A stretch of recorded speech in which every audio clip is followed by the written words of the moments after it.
This is a News Center 5 Election 88 special report. 1 year from now, one of these men hopes to be sworn in as the 41st President of the United States. He will have spent millions of dollars, participated in countless debates, and shaken thousands of hands, asking for one thing from the American people, their vote. Tonight, meet these 5 American families as they move closer to a decision on who they will choose to occupy this country's most powerful office. 5 American families, with News Center 5's Natalie Jacobson, Chet Curtis, and Chief Correspondent Martha Bradley. Good evening and welcome. Our project began 4 months ago. 5 families from across the country representing different social, political, and economic backgrounds agreed to allow News Center 5 to follow them as they make their choice for president in Election 88. Tonight we will bring you a progress report and give the families a unique opportunity to interview some of the presidential hopefuls live via satellite. Joining us tonight from Iowa will be Democratic candidates Governor Michael Dukakis and Illinois Senator Paul Simon. And in our studios, Republican Representative Jack Kemp from New York and former Delaware Governor Pete DuPont. But first, our chief correspondent, Martha Bradley, who has been following the families those past months, brings us up to date on how the families view the campaign. Martha? What we're trying to find out from these undecided voters is how interested they are in the race, what issues are important to them, and ultimately, what it is that compels them to choose the candidate they choose. We'll begin with 3 families, the Fishers from Neola, Iowa, the Nichols from Richmond, California, and the Craigs from Baton Rouge, Louisiana. First to Iowa, where the caucuses are just weeks away.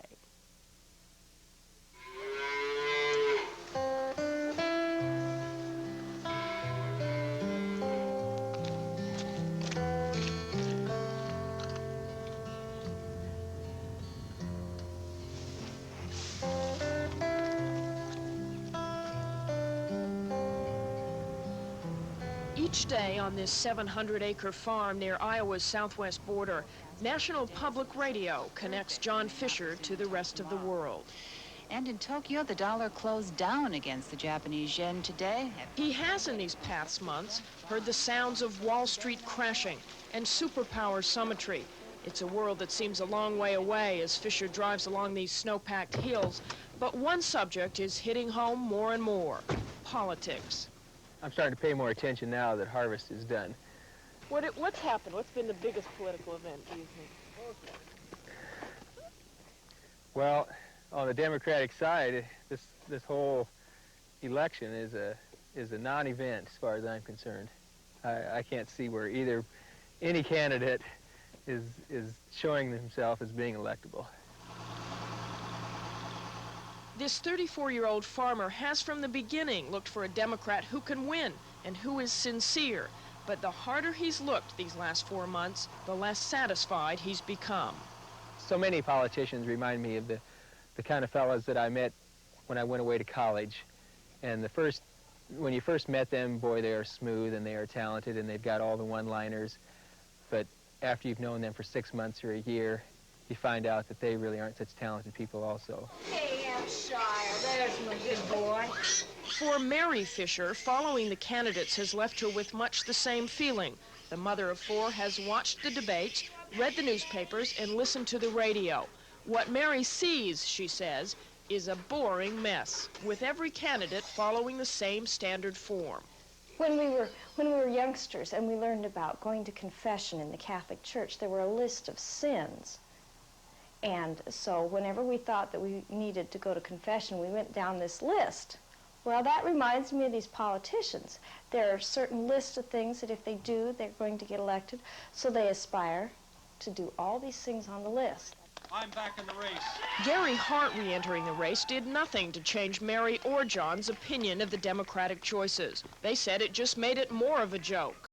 In a word, I just am amazed that he would do it. I just find it hard to believe that he would think that he needs to get back in the race, and hard to believe that people would want him back in. And worse is that there's a lot of support for him. How do you put a man like that in a really high position and expect your young people, your kids, to do the right things in life? And so I probably don't think I could support the man. Hey, let me over, let me in. What Mary has always said she is looking for in a presidential candidate is a good family man. The theory being, if he's a good family man, he'll be a good countryman. But what she and her husband are also looking for is someone with an aura of leadership. And if they had to vote today, they would actually switch parties. Our Iowa Democrats would turn Republican. Sometimes when it comes down to pulling the lever in the voting booth, I still will vote for a Republican occasionally, and if right now, if it came down to Bob Dole versus the current Democratic candidates, I would have to say that I'd probably lean toward Bob Dole. Now, Dole, I'd say, well, he's got a war injury. He has Senate Minority Leader. You know, that's a leadership role. He married Elizabeth. She's go get him, Elizabeth. You know, if he's going to be henpecked, well, at least he's got somebody that knows how to do it right.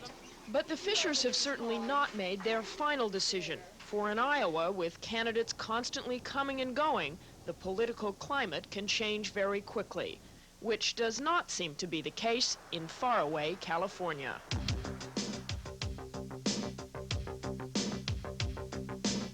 2,000 miles west of the Iowa frost, the sun still shines through the fog.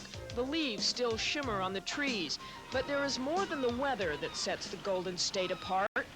Here in California, the people will not be casting a vote in a presidential primary until June, so the awareness level and the media attention is much, much lower. When we visited Steve and Emily Nichols here 4 months ago, they said it was just too early to start thinking about presidential politics. Well, that was the same message we got this time around. Steve, a Republican, and Emily, a Democrat, have been married 6 months now. When we first met them, they were just back from their honeymoon, eager to begin their daily routines together. I'll see you around 4:15. Okay. It is a routine that for both these college-educated 24-year-olds includes work. Steve is a junior high school teacher. Does anybody remember what party George Washington belonged to? Emily does clerical work for her father-in-law and sells lamps at a local department store. It is this busy schedule and simple lack of interest at this point that keeps them quite removed from the world of politics. Not quite disinterested, but I'm not to a point where I'm really doing anything. I'm picking more up now. I haven't started to really make it my #1 priority yet to find out what the candidates are saying, but you know, I'm paying some attention. To be more specific, when we asked Emily last September to name as many Democratic candidates as she could, she knew Jesse Jackson's name and knew Gary Hart had dropped out of the race. This visit, she knew Hart was back in and that Michael Dukakis was a candidate as well. Okay, as for the other contenders... Bruce Babbitt, what have you heard about him? What do you know? The last name, I recognize the last name, but he's not somebody I pay attention to. I've paid much attention to at all. So. Albert Gore. Gore, again, I've heard the name. So. Richard Gephardt. Gephardt. The name is sticking in my mind like I should remember something about him more important, but I can't think of it right now. Paul Simon. Someplace in the Midwest is where he comes from, but I'm not sure where. Do you know what he looks like? Mm-mm. You know what Gephardt looks like? Mm-mm. Al Gore. Bruce Babbitt. No. Mike Dukakis. No. Gary Hart and Jesse Jackson. I know what they look like, yeah. You would know if you fell over. Yes.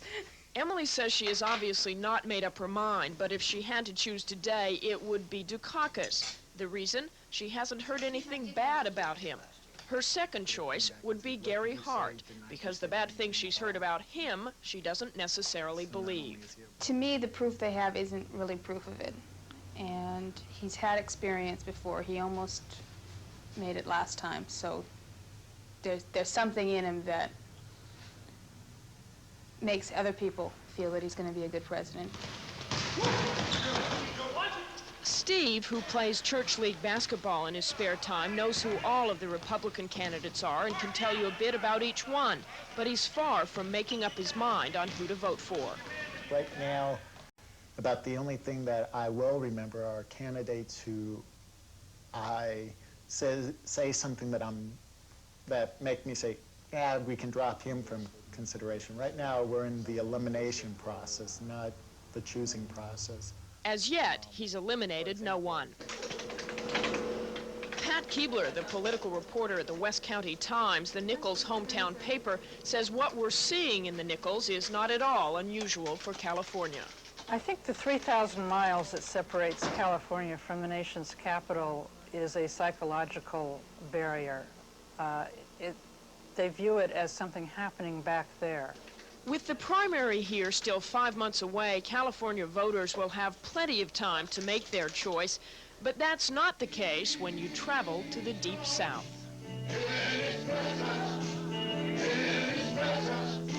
Every Sunday morning in this small Pentecostal church in Baton Rouge, you can hear Diane Craig and the rest of the congregation singing praises to the Lord.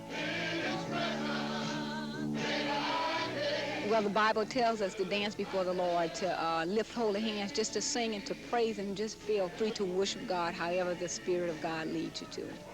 Diane says her #1 priority in life is God. Right after that comes family. So on Sunday mornings, right after her Pentecostal services, she joins her husband and 3 young daughters at their Catholic service. It was Diane, not surprisingly, who asked Albert Gore some months ago what she considered to be the most important question in this campaign. Do you believe in God? That issue is important to both the Craigs. Things like arms control don't worry the family too much. They stick to issues closer to home. We need education. It's very important. There's too many people that's finishing college in different schools that they're illiterates, you know. What's really important right now is where America sits right now. The dollar has fallen overseas. You know, the stock market is uncertain. We have a tremendous budget deficit. This Democratic family of 5 is doing quite well for economically depressed Baton Rouge. Bruce is co-owner of a real estate firm, Diane, a secretary and college cheerleading coach. When we first talked to the Craigs 4 months ago, they described themselves as interested voters. Now, with the Louisiana primary just over a month away, they are even more involved in what's going on, but they are much less impressed with the candidates. I watched the debate on TV, and it's like a big joke, the candidates that are running for president, you know. Instead of them just coming out to just be yourself. That's all the people want. Be yourself. Be honest about what you say. Not just to get a vote, but be yourself. I tell you, as far as the whole debate was concerned, I was a little let down.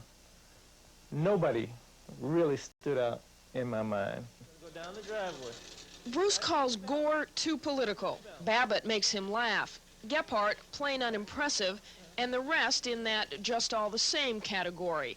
What Bruce wants is someone with charisma. He says he doesn't believe any candidate can actually accomplish what they say they can accomplish, so they have to have that something extra. I was thinking about, do we have any more, true and strong statesmen, as far as America is concerned? And I guess they're not running. Bruce says Jesse Jackson has a little charisma, but not enough to speak about. And Gary Hart has some, but Bruce doesn't think Hart is honest. The one Democrat he does like isn't even running. In our prior talk, you asked me about Mario Cuomo. I like him. I like him. It's just a real gut feeling, but I like him. Diane isn't really familiar with Mario Cuomo, but she too is looking for that quality that she just isn't finding in the current field. I'm looking for somebody that's really real. What comes from the heart reaches the heart. And I can tell if these guys are just up there okay, they're playing politics now. They're not really reaching my heart. Unlike our Iowa family, the Craigs are not considering changing parties, but if they had to vote today, they would do so with little enthusiasm. It's fun, Martha, to watch the reactions of our families as they listen to That's themselves. right. And we're going to meet them. They'll have a chance to question the candidates in a minute. A little later in the show, Martha will bring us up to date on the other two families. But first, the Craigs from Louisiana, the Nichols from California, and the Fishers from Iowa will all join us live via satellite. They have some questions for Governor Michael Dukakis, who joins us live in Iowa. The governor's standing by, and we'll be back with more right after this break.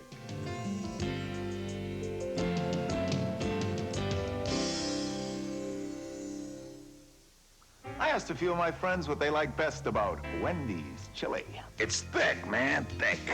It's quite zesty, actually. It tastes like it's homemade. Wendy's chili is all that, but what I like best is the price. Right now, it's only 99 cents for a whole bowl full of delicious Wendy's chili. And while you're at Wendy's, enter to win a 7-day trip for 2 to the Winter Games in Calgary. Now, isn't it time for you and your friends to visit Wendy's? Another 30 seconds of common sense. Shop around, and you'll find that the average price of a used car today is almost $6,000. Lots of money for a car you know nothing about from someone you'll probably never see again. Especially when you can buy this brand new Hyundai Excel for just $52.95, or this four-door for just $57.95. Ever think you'd see the day when a new car would become a sensible alternative to a used car? Think about it. For your nearest Eastern New England Hyundai dealer, call toll-free 826-CARS. We sell cars. Public notice, open to the public today and tomorrow. Surplus from recent sale at Holiday Inns and Ramada Inns. Brand new 3-piece living room and family room groups from only $188. Free layaway. Brand new 5-piece pit groups from only $238. 4-piece bedroom suits from only $188. Any size mattress set from only $28 each piece. At Nationwide Warehouse, 67 Sprague Street and 20 Commerce, way behind the Woburn Mall. Also in Providence. Phone 364-6630. Nationwide Warehouse. Nationwide Warehouse. Michael Dukakis announced his candidacy for president nearly 9 months ago, and since then he has raised more money than any other Democrat, and he has enjoyed generally a strong standing in the polls. Now, as far as our 5 families go, as you heard, some know little, if anything, about him. Some have some positive things to say, and others know quite a bit about Michael Dukakis, but are not sure that he would get their vote. Well, tonight we're going to give them a chance to find out a little bit more about our governor. The governor joins us live via satellite from Ames, Iowa, where he is campaigning. Good evening, Governor. We hadn't planned this, but I was just watching your reaction as you listened to the families. I wanted to get a quick reaction from you as to what you thought about what you just heard. I think it's very early, Chet, and we've got a lot of work to do. But as the first caucuses and primaries begin to develop, I think people will get to know us, and I hope feel good about us and begin to understand us a little better. It's obviously early, and there's a lot of campaigning and a lot of getting acquainted to do between the candidates and the voters. All right. Okay, thank you, Governor. Joining us now live from California, Louisiana, and Iowa are 3 of the 5 families you just met. First, we go to Neola, Iowa, and John and Mary Fisher. Good evening, John and Mary. Good evening, Martha. Good evening, Martha. Good evening, Governor. Good Hi, evening. how are you? Let's start with Fine. Mary first. Your question for Governor Dukakis, if you will. Governor Dukakis, I understand that you're interested in picking up a few undecided votes. Very much And so. I would like to know, you probably want some of Senator Joe Biden's followers also. What is your current standing with Senator Biden, and what role do you think he will play in your future? Well, I have a lot of respect for Joe, and as you know, he's the chairman of the Judiciary Committee, so as president, I would be submitting nominations for judgeships and important legislation to him. I would hope that we could work well together and build a good, strong relationship, and I have a lot of respect for him. I think he did a terrific job in handling the Bork nomination and giving that nomination the kind of review and the kind of oversight it needed, and had a lot to do with defeating it, and I thought that was a real service to the people of this country. Okay, thank you very much, Mary. Thank you, Governor Dukakis. We'll hear from John now or not till later? Not till later. All right. He All has right. to wait. Okay, we'll move along now to Richmond, California, just across the bay from San Francisco. Steve and Emily Nichols. Steve is a Republican, and Emily is a Democrat, so we're going to let Emily question Governor Dukakis and bring Steve back a little bit later. Emily, you mentioned that you've never seen, or you're not sure what Governor Dukakis looks like. Unfortunately, you still can't see him, but you may become familiar with his voice before the night is through. Go ahead with your question. You might. Go ahead with your question. Okay. My mother-in-law was just recently elected to the city council in Richmond, and one of the first things she did was pray. What would be one of the first things you'd do when you were elected to the presidency? Well, in addition to praying and praying for the hopes and the support of the people of this country, Emily, I think I'd begin to go to work on this country's budget deficit and on our economic situation. And the second thing I'd do is stop contra aid and end this fiasco in Central America. But our economic future is crucial to us. The next president of the United States is going to have to provide some very strong fiscal and economic leadership, and that's the kind of strength that I think I bring to the campaign. We can't continue to live on a credit card. We can't continue to borrow and spend indefinitely, and if we're going to create real economic opportunity for the people of this country, it's going to take a president who can provide that very strong leadership right from the beginning. All right, Governor, thank you. The South is one area of great concern to you and to the other candidates, and Louisiana is one of the 14 states that will be voting in the primaries in March. Joining us from Baton Rouge now are Bruce and Diane Craig. Bruce, let's start with you, with your question for Governor Dukakis. Governor Dukakis, if you had a good friend and you knew that he had recently committed a felony, would you turn him in to the authorities? Well, if I knew that somebody had broken the law, I certainly would give that information to the appropriate authority and ask them to investigate it. Well, you know, this is the kind of thing which one confronts as a public servant and one confronts as a president if one is a president. You may find out that somebody in your administration has done something wrong. He may be a very close friend. I've had this situation from time to time facing me as a governor. But if you're serious about integrity in public service and if you insist on high standards, the fact that that person is a friend doesn't mean that you can somehow excuse misconduct. You have to pursue it, and you have to make sure that those high standards of integrity that you've set for yourself and your administration are followed by everybody that works for you. We've had an administration, as you know, for the past 7 years that hasn't set very high standards and has had a great deal of its high officials in trouble, indicted, in some cases convicted. Friendship in that case has to step aside. If you're serious about integrity in public service, you have to be very tough if people who work for you and are very close to you violate the law. Okay, thank you very much, Governor. We're going to go back to Iowa now. John Fisher, do you have a question for Governor Dukakis? Yes, Governor.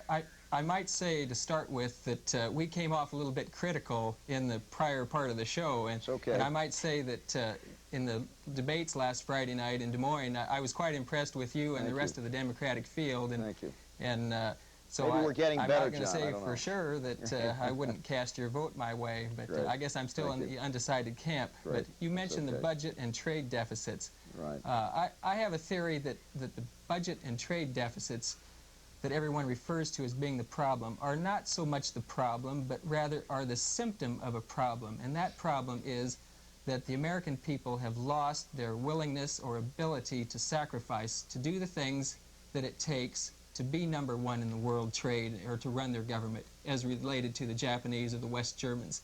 What could you do as president to turn this attitude problem around that the American people have, to get them willing to sacrifice to be #1 again? Well, I'm not sure it's a question of sacrificing, John. I think it's a question of working together and building a partnership in this country in which we understand that the world is much more complicated, it's much more competitive, that we have to pay our bills because that budget deficit is a very serious reflection of our unwillingness to pay our bills, and that, I suppose, represents some degree of sacrifice, but also our willingness to get competitive again, to make Made in America a hallmark internationally of quality and durability, and to take advantage now of the falling dollar to begin to retool, to rebuild our manufacturing economy, and also to help rebuild and revive our agricultural economy. I'm very excited about the possibilities in agriculture, for example, of developing new commercial uses for agricultural products, ethanol and biodegradable plastics and road de-icers developed from corn and these kinds of products. And that's the kind of thing that I think can make us competitive again, make us strong again, make us very good again. Governor Michael Dukakis, thank you very much. And John and Mary will be back with you a little later in our program. Coming up after this break, we will meet the remaining 2 families, the Rodriguez from California and Barbara Bryan from New Hampshire. Those 2 families will be talking to Republican presidential hopeful Pete DuPont. Stay tuned.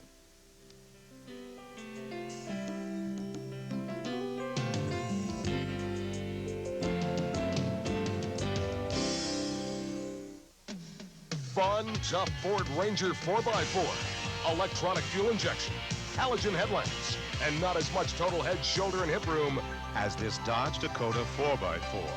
And the long bed model can carry up to 4x8 with the tailgate closed. Try that in those others, and you may find it tough to have any fun. See the mid-size Dakota, only at your Dodge dealer.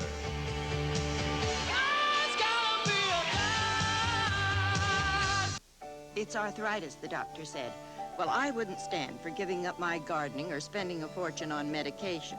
So I took that prescription right to Paula, my CVS pharmacist. I saved Mrs. Shannon some money with some help from the CVS pharmacy computer. It said there was a generic equivalent available for her medication. I okayed it with her doctor, And here I am back in the garden and a few dollars richer, too. The CVS pharmacy computer helps me help people. And that's what my job is all about. CVS. Jafarian's Toyota Volvo, the largest Toyota Volvo dealership in New England, is having a clearance sale. 1988 Toyota Camry, only $10,100 delivered, or only $159 a month. Instant credit, instant delivery. 1988 Toyota 4x4 truck, only $9,700 delivered, or only $149 a month. Buy now and save up to $4,000 on selected models. Jafarian's Toyota Volvo, exit 49 off 495 Haverhill. Don't miss it. Welcome back. We've introduced you to 3 of our 5 families. We'd like to update you now on the remaining 2. Like Iowa, New Hampshire voters have been the focus of Campaign 88, while in Colorado, the focus has really been on only one candidate, Gary Hart.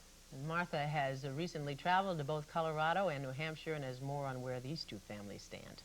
The Rodriguez family live in Denver. They're first-generation Mexican-Americans who are both involved in local issues but haven't paid too much attention to the national race. In New Hampshire, we have Barbara Bryan, who has paid attention to little else. Let's begin in Colorado, where politics has taken a back seat to sports.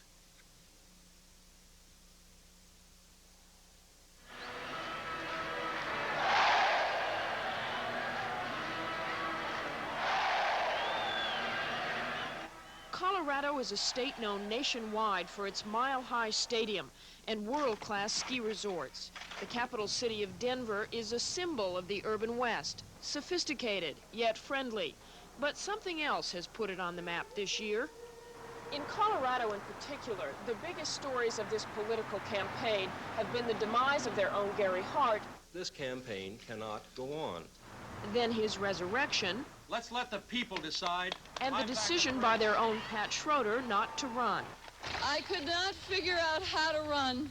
Aside from that, at least for the family we've been following, not much else has interested them.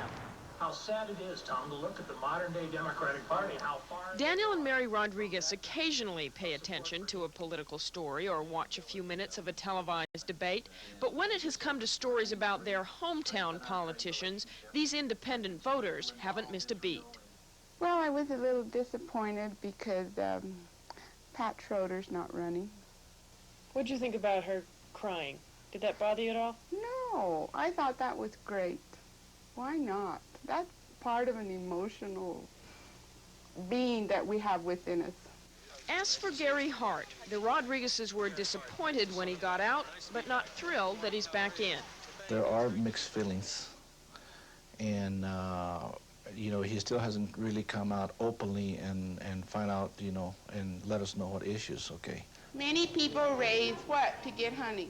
Both Dan and Mary stay very busy. They're particularly involved with the Hispanic community. Mary teaches bilingual education, and Dan heads the Hispanic Chamber of Commerce in Denver. They say a candidate's attitudes about minorities would have an effect on their vote. There's a lot of people that are prejudiced against Mexican or Hispanics or whatever, and I would want him to be comfortable in my environment. And let's face it, there are Anglos that don't feel comfortable in a Mexican home. Mary and Dan, parents of 2 teenage daughters, know what they're looking for, but outside of Gary Hart, know little about who's running. Why don't you name as many Democrats as you can? As of right now, I can't think of any. An even better example, perhaps, of how removed the Rodriguezes are at this point from the race is the Joe Biden story. I made some mistakes. Since we last interviewed Mary and Dan, Biden dropped out. It was big news across the country and in Denver, according to the Denver Post political editor, Carl Miller. It was certainly in the A section every day for a long time. It was probably on the front page 75% of the time. If nothing else, people will normally pay attention to negative stories, but Mary has never heard of Joe Biden. And Dan? I just heard of him, yeah. What have you heard about him? Just that he's running, he's a candidate. Despite his newspaper's efforts to inform the public, Miller says none of the Rodriguez's responses surprise him. People don't focus on politics until you get very close to the election. It's just a fact of life, and I don't care how interested people are, and they are interested. I think they really do care about who the candidates are. They don't pay attention until we get much closer to the election. The Rodriguez's say they will get interested in the candidates as the election gets closer. But, says Mary, since it's still so far away, other things in life just have to come first. A perfectly acceptable answer in Colorado, but for those in New Hampshire, time is running out.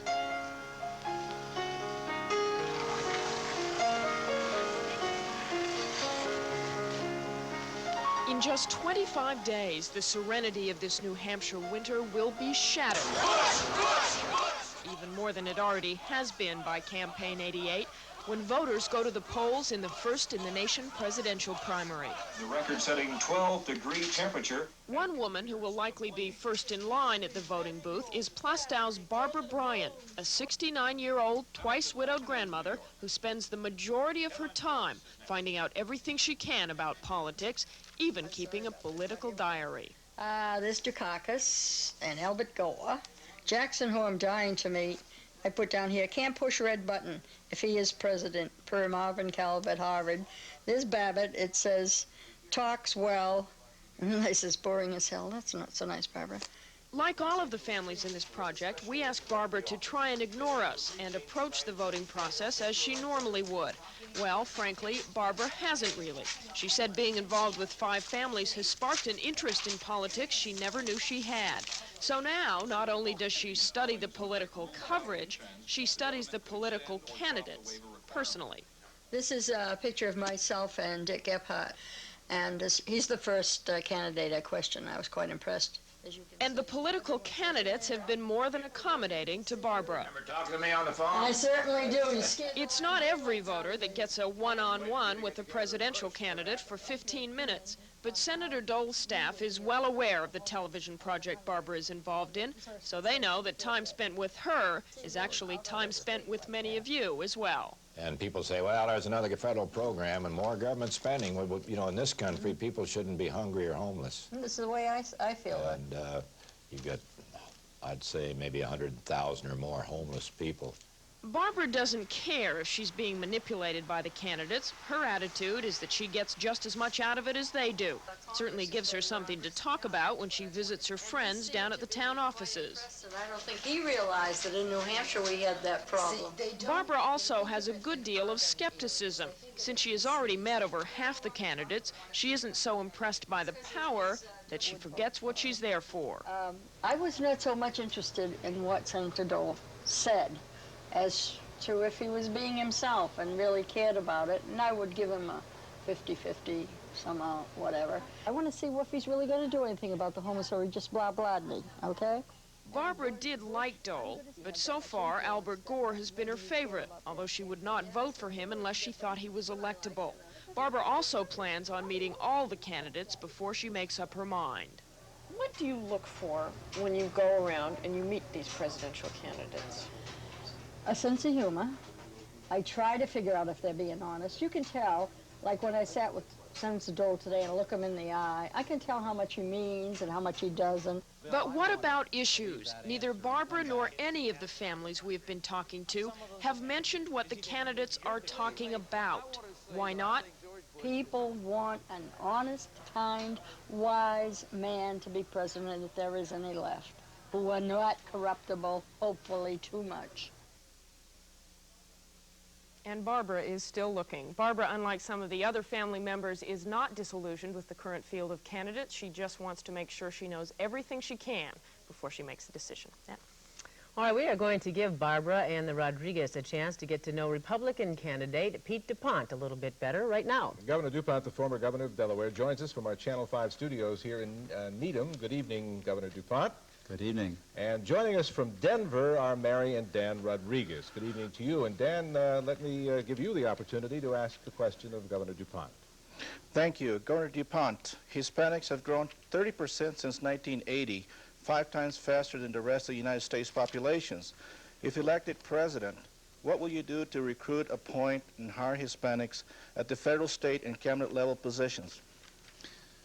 Well, Dan, I had an opportunity when I was governor of our state to reach out in our community and bring, for example, the first 5 women into our cabinet, to appoint the first minority cabinet member, to put the first women on our constitutional courts. I think it's important to include everyone in a government. But let me say as well that it's very important that every American have some opportunity in this country. And that means, for example, a better school for every child, whether they're Hispanic or whether they're white or whether they're black. One of the proposals we put forward in this campaign was something that you would be interested in, to give parents a little bit of choice in which schools in the community their children might attend, so you have a little more opportunity to do the best thing for your child in getting an education that'll really help that child in America. Governor DuPont, let me jump in and ask if you would agree to make a mandatory bilingual education a fact throughout the United States. Well, I think the objective in the United States of America is to teach every child to speak English just as well and just as quickly as we can, because if you want opportunity in America, you've got to master the English language. So bilingual education as a starting tool is helpful, but we've got to mainstream young people in this country into speaking the English language as rapidly as we can.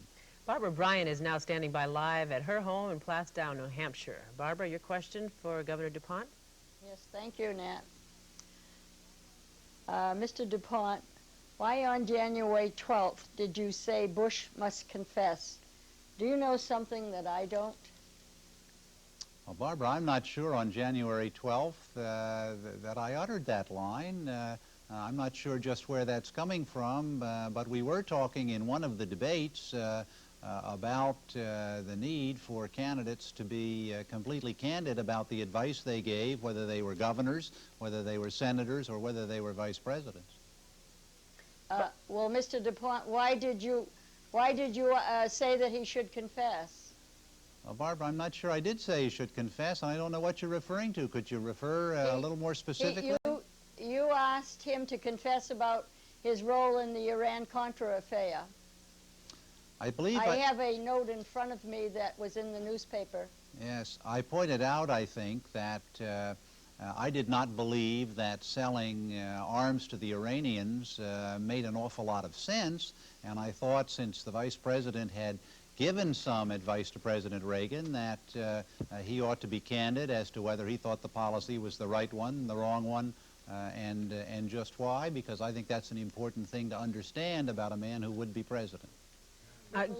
Barbara, if you don't mind my jumping in here, you had mentioned in talking with Martha Bradley that you might have trouble voting for Mr. DuPont because you're not sure he could understand the needs of the poor because of his wealthy background. Could you address that, Governor? That's been expressed a few times by various people, various families. Well, Barbara, that's a fair question.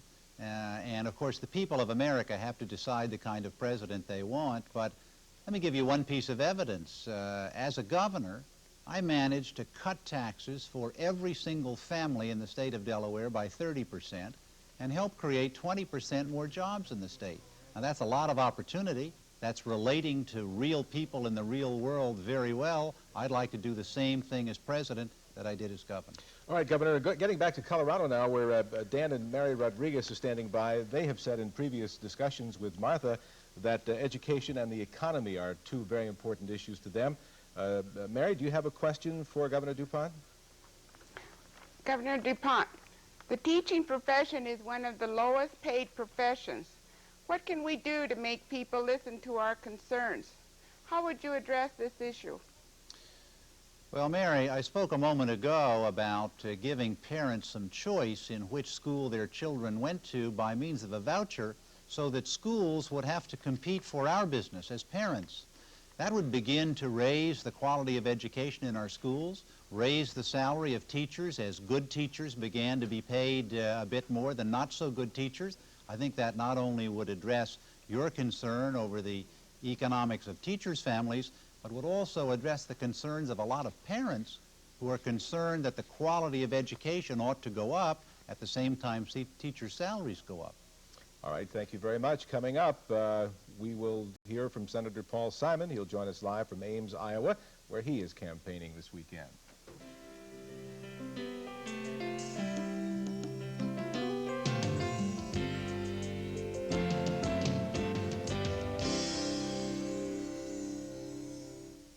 This is Boston. This is Boston's favorite store. And this is why. You won't find lower prices on Ultra Pampers Plus, just $8.97, or a 4-pack of GE light bulbs, only $1.67. And we won't be undersold on TDK T120 VHS tapes at $3.88 either. Kmart, the store that won't be undersold. That's one more reason we're America's favorite store. This little get-arounder really gets me around. Listen to the heartbeat. Oh, it gets fantastic gas mileage. With the Sprint, you get a lot for your money. It's a little car, but you don't get a little, you get a lot. Listen to the heartbeat. I went shopping and took a roommate to buy a dresser and didn't know how we were going to get it home, and all we had to do was pop the hatch back here. It slid right in, and we drove home with the dresser. The heartbeat of America. It's an inexpensive car that runs like a really expensive car. Chevrolet. It's a great car, it really is.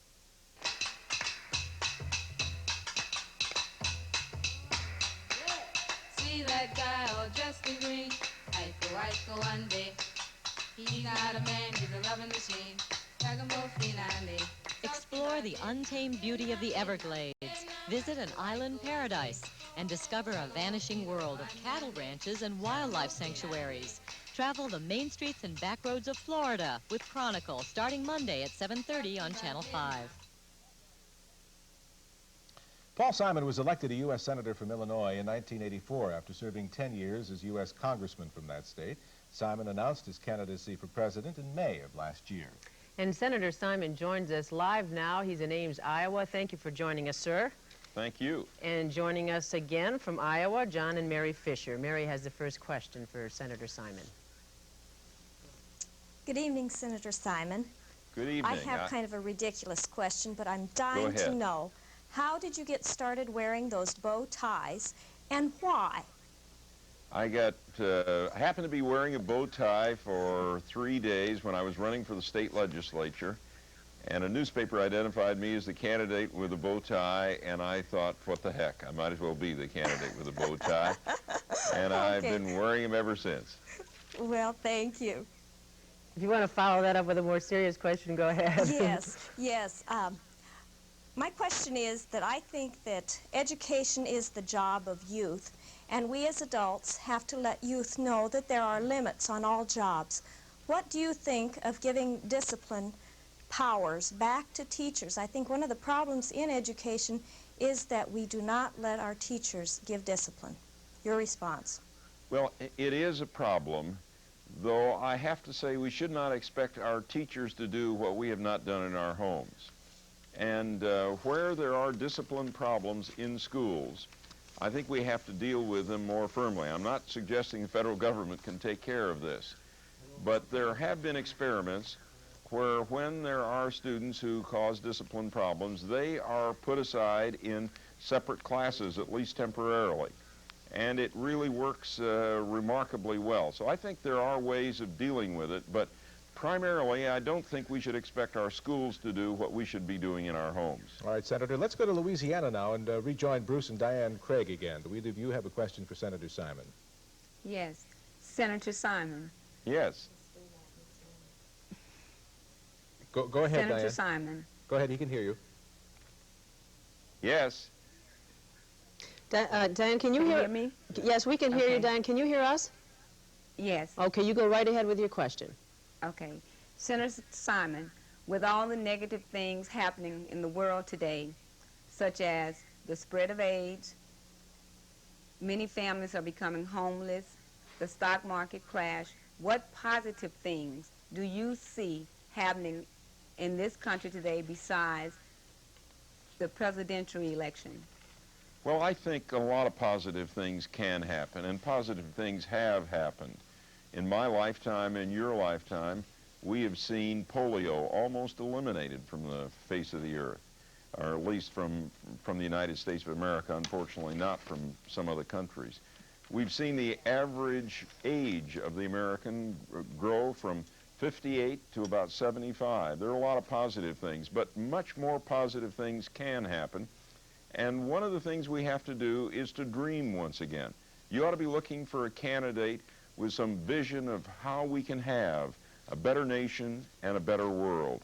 That really is essential. We just have celebrated the birthday of Martin Luther King, and a few days prior to that, the 10th anniversary of the death of Hubert Humphrey. Both were people who had dreams and enriched our country. Bruce, how about you? Do you have a question for the senator? Yes, I do. Senator Simon, if you were President of the United States and you had received confirmed information that the Soviet Union had just launched a nuclear attack against our country, would you favor a counter-nuclear attack? No candidate can really answer a what-if military situation. But I think the real question is, how do we prevent that from happening, and how do we communicate with each other in case there is an accident? That's what we really have to be doing. And then, but much more important than that, let's build a world, let's de-escalate this arms race while maintaining our defensive freedom, and let's build more understanding between the United States and the Soviet Union, so that becomes a more and more remote possibility. That's really the important question. Well, hopefully that would be the case, but, you know, you really didn't answer the question. What would I be your understand. response? And my answer to your question is that no responsible candidate can answer what-if military questions. You have to be firm, you have to be tough, and I will be. But I do not want to get into the position of answering what-if military questions. All right, thank you very much, Bruce, and also thank you, Senator Simon. Actually, Senator, that goes along with something Bruce told us, which is that he thinks that really issues perhaps have to be put aside a bit in the campaign, and when a man gets to the White House, he must do what he must, and that might not be what he said on the campaign trail. All right, right now for the Republican job of the candidates, it's been to try and convince the voters which one of them is the legitimate heir to Ronald Reagan. And Congressman Jack Kemp has been one of those leading the conservative charge. Jack Kemp calls himself a bleeding heart conservative, a dove, but a heavily armed dove. Congressman Jack Kemp joins us from our studios here in Needham. Welcome, Congressman Kemp. Thank you very much. Glad to have you here. And joining us again from New Hampshire is Barbara Bryan, who has a question for you. Hi, Jack Kemp. Hey, Barbara. How you doing? I've been watching you on TV. Have you really? And I'm looking you right in the eye, Barbara. Oh, God, I'm glad. I'm so glad you got off the ski slopes. I thought you never would. Hey, I got off. My wife made me get off. I didn't want to, but she made me. I'm glad. I've got a very simple question for you. This week, Sam Nunn angrily accused Reagan of trashing the Soviets' offer to cut 50% of their long-range nuclear arms. The Soviets wanted only to slow down Reagan's pet Star Wars research, not to kill it. Do you think Star Wars is worth losing this deal, Jack? Barbara, I think we need to reduce offensive nuclear weapons of first strike capability and then move quickly to the deployment and the development of a strategic defense. We've got to have both. I would like to tell the Soviet Union, Barbara, that we will move away from a doctrine of deterrence that is based upon mutual assured nuclear destruction, which is kind of the way we deter war today, and responds to a previous question. The only deterrent we have right now against a nuclear attack is to launch our whole nuclear force. There's a better way, and not only an answer to you, Barbara, but to the previous question of Senator Simon that he really didn't answer. We need a strategic defense. Sam Nunn is for defending America. Excuse me a minute, Jack. Let me just finish, Barbara. Yeah, okay. Senator Nunn. I knew I could never interrupt you. Go ahead. Now, Barbara, give me a chance. I was just going to say, Senator Nunn suggests that we should defend America with an SDI system against a nuclear attack from a terrorist country, and I agree. But I'd like to take it a step further, Barbara, and suggest that we should also build a strategic defense against the threat of nuclear war from any country. Okay, I don't want to get into this. I'm going to have to interrupt both of you because we want to give our California family a chance to ask a question. Steve and Emily Nichols join us again from California. Steve, you're the Republican in the family. What would you like to ask Congressman Kemp? Yes, Congressman Kemp. Hi, Steve. You've been often quoted as being in close agreement with the president's policies. If you were elected president, how would your administration be different than, say, President Reagan's right now? In several areas. First of all, I would try to build, Steve, on the strengths of the Reagan years, the tax cuts, the stronger national defense to preserve peace through strength. But I think one of the mistakes of the Reagan years has been in not getting interest rates down. Clearly, interest rates are inordinately high. We need to stabilize the dollar, Steve, guarantee its purchasing power once again, and make that dollar so good as gold, I say, that interest rates could come down to a more normal historical level of 4 or 5%. And I believe that would be healthy for housing. I think it would help automobile sales. I think it would help the agricultural sector. I think it would help our third world debtor nations. I just think it would help exports and everything else. I would introduce the idea of enterprise zones into every single inner city of America where there's any unemployment in urban or rural America. I'd like to unleash the small business entrepreneurial climate of America to create more jobs. And then finally, I definitely want to urge upon America two things in foreign policy. A Marshall Aid plan to help Latin America and Central America build up democracy, with resistance, of course, to the spread of Marxism, and also deploy a strategic defense. I will build for America a strategic defense against the Soviet Union I think they've got their answer now, Congressman Kemp. Thank you very much. Let's go to Colorado where Mary and Dan join us again. Dan, why don't we have a question from you? Sure. Congressman Kemp, small and minority businesses are the backbone of America. This segment contributes 70% to the employment market. One major issue confronting these businesses is limited access to capital and management technical assistance. If elected president, what will you do to address this issue? Well, I had the opportunity to speak at the LULAC Convention, the National Hispanic Leadership Convention in Corpus Christi, and I suggested 2 or 3 things. Number one, we should abolish the capital gains tax on any small businessman or woman who wants to invest in those areas of urban and rural America that have high unemployment, and particularly high unemployment among minorities.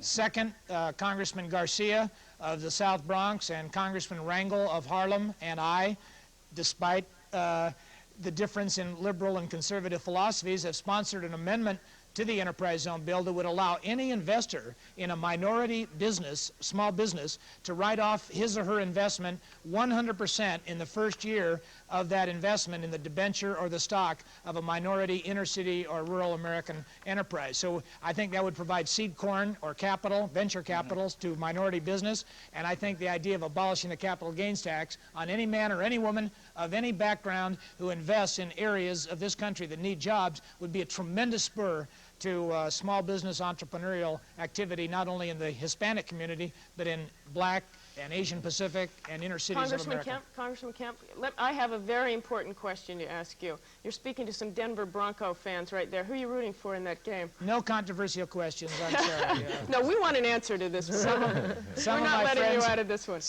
I'm an old football player, and some of my friends are for Denver, some of my friends are for the Redskins, and I'm with my friends. Okay, what do you think of that, Dan and Mary? What do you think of that, Dan and Mary? We know who you're rooting for. I think the Broncos are going to take it, Congressman. Well, they got a great quarterback in John Elway, but I think Washington's got an outstanding young quarterback in Doug Williams, so it's going to be a great game. I'm going. Sports and politics, it's all a great subject. Thank you very much for joining us, Congressman Kemp and Mary and Dan, everyone else. All right, right after this break, we'll have a final word on our 5 American families and what we plan in the future.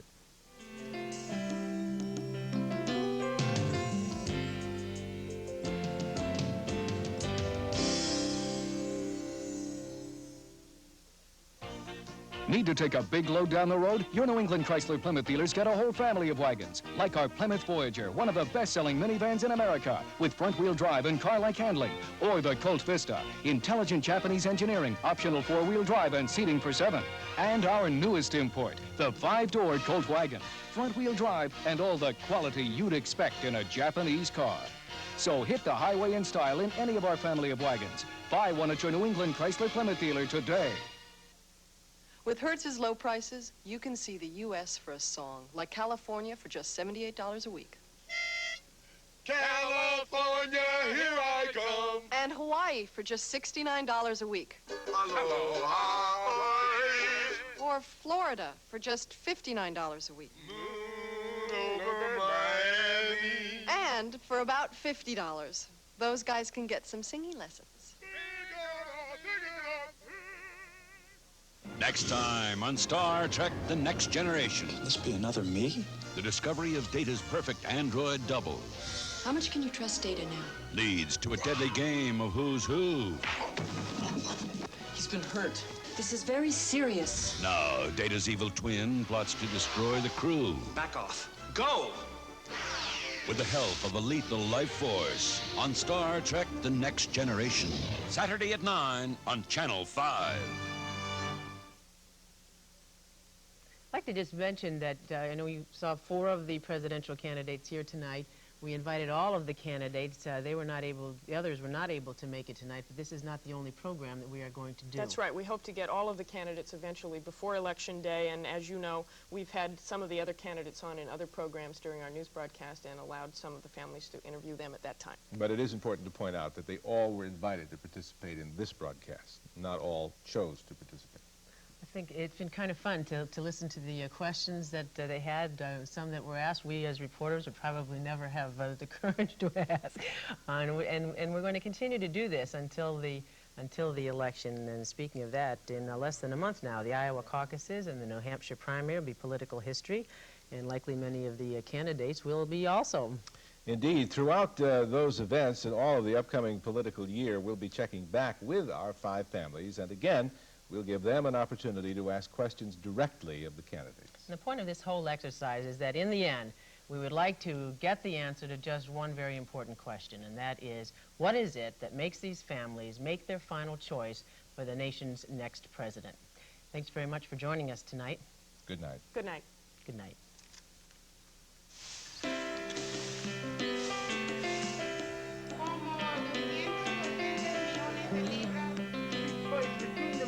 In his righteousness.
If you're looking at luxury sedans like Acura Legend or Nissan Maxima, you're in among cars.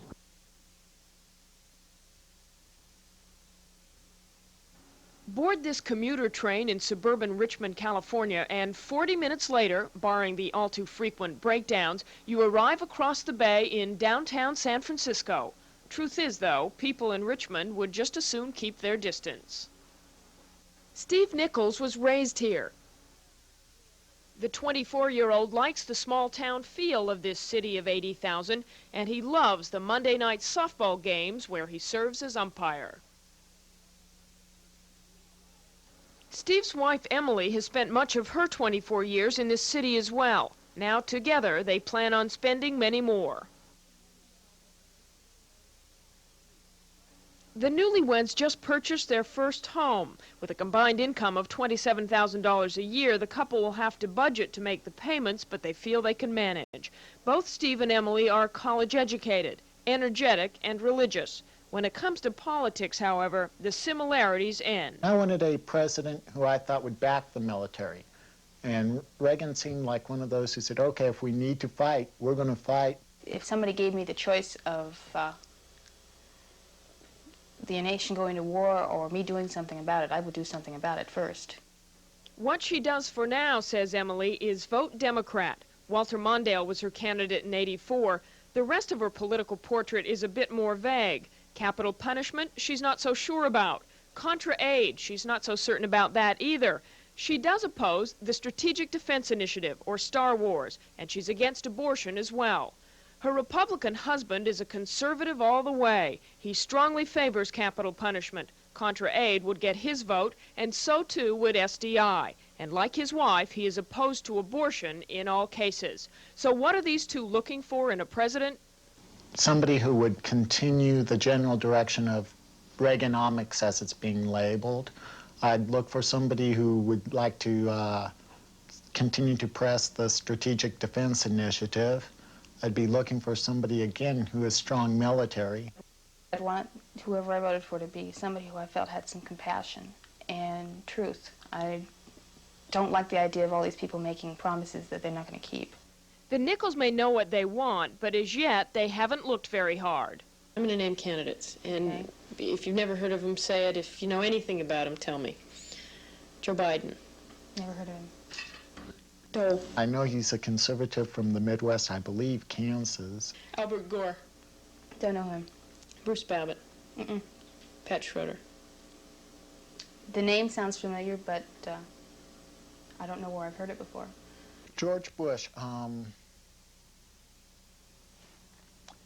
vice president who's been pretty quiet. Michael Dukakis. Don't know who he is. Alexander Haig might be an interesting candidate to look at. Paul Simon. Paul Simon? If it's the same Paul Simon I know of, then yeah.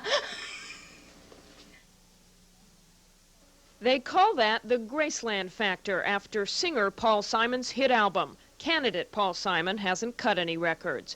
It's not surprising that, being from California, Steve and Emily know little about the presidential race. KRON, the San Francisco station the Nichols watch, does not at this point consider the '88 election big news. I think politics, presidential politics in California right now is what is called inside baseball. It's of interest to people who give money, and it's of interest to people who want to raise money. And after that, it's of limited interest. How did you figure out the cities you wanted to go to and the family?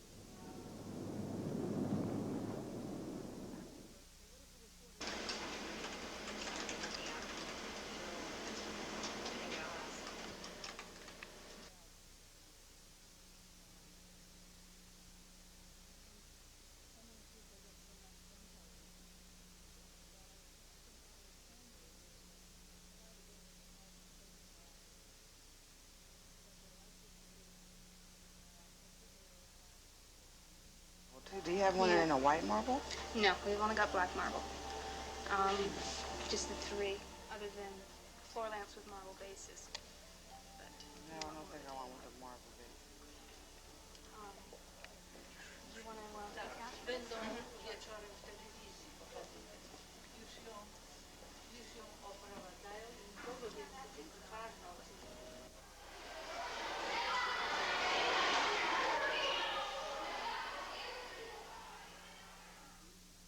For Steve, who teaches world history at the local junior high, getting up to speed on the race and current events is a necessity.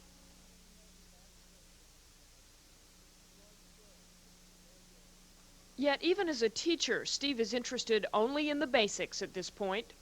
Right now I'm just interested in hearing names and that sort of stuff.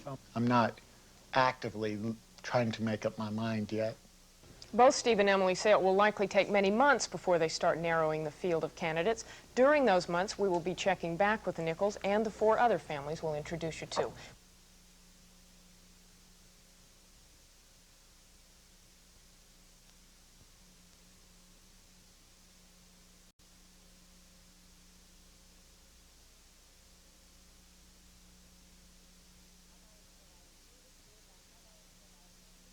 I've always said I needed to live on a farm where there was plenty of room for me to be noisy.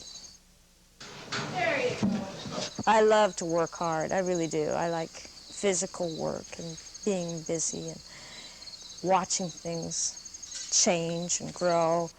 My family is number one. That's most important to me. When I met Mary, I knew immediately she was going to be my wife. She's a little bit old-fashioned like me in that we're more concerned with honesty than a lot of the yuppie cultural things that have come along. John and Mary Fisher do have their priorities in order. As Mary said, family, including 4 children from 8 years to 6 weeks, comes first. It is from their love of family that their decisions are based, even choosing a presidential candidate. I'd say probably the best family man would probably be the best country man, because you make such a commitment to a family that in a larger sense, a nation is a family. I'd like a leader, a president, who would be willing to stand up and say, we cannot live beyond our means to the extent that we have. Somebody who's going to say, we're going to pay for it as we go. We're not going to build all these fancy missile systems, Star Wars, so on and so forth, and borrow the money and let our kids pay for it someday. The Fishers can sound pretty serious about life, but what is delightful about this very successful farming family is their sense of humor. John and Mary know they define wholesomeness, so much so it even makes them chuckle. My high school yearbook says I'm sweet, kind, intelligent, you know, all that stuff. A lot of people probably have no idea where Iowa is. I heard a story of a high school student, and they asked this person, well, what do you want to see in Iowa? And he said, well, I'd like to see Boise. The Fishers also have a sense of humor about politics. Coming from the site of the nation's first presidential caucus, they have met their share of candidates. And we were fortunate enough to be able to sit with Walter at the picnic table. First name basis, huh? Oh, yeah, Fritz. Everyone's calling him Fritz. In fact, in the '84 race, the Fishers had their fill of presidential candidates. They even passed up a chance to have Gary Hart stop by the farm. You get a call from the Democratic Party, and they're saying, we have this candidate coming through, we'd like you to host a little event at your place and call a few farmers in. And we said, oh, geez, show him around. And that means mow the lawn, make sure the laundry's done so it's not hanging out, you know, all this stuff. Make a little lunch. And by that time I thought, oh, heck, I'm sick and tired of politicians anyway. I don't want to do it. So he said, no. And John's real busy in the field, and I thought, oh, I don't care who this Gary Hart is. I don't even want to meet him. And if you ever wondered what those Iowa caucuses are really like, Mary can fill you in on that, too.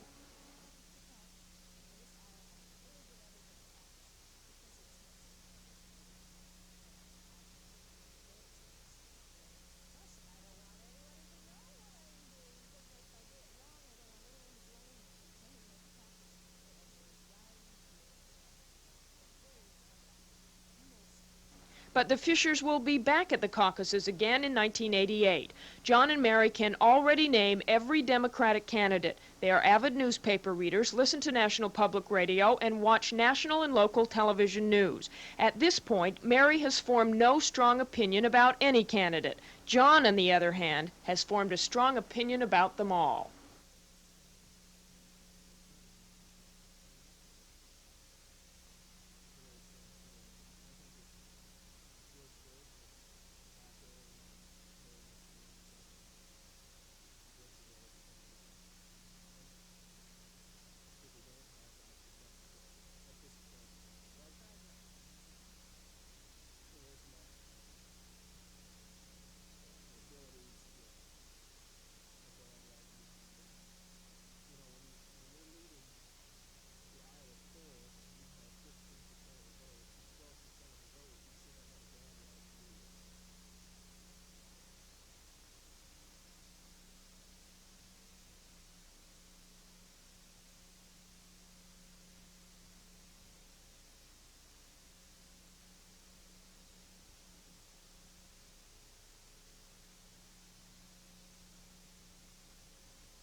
In the basement of the Rodriguez home in suburban Lakewood, Colorado, 17-year-old Lisa and 13-year-old Marina pass their time the way a lot of teenagers do.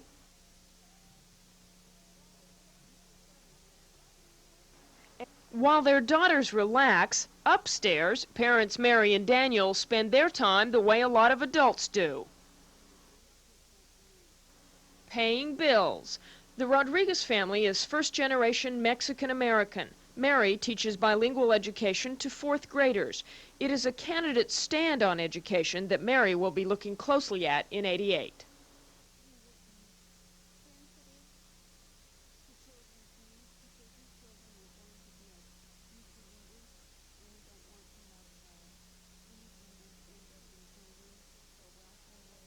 Mary says she is an independent voter now, although in '84 she went Democrat.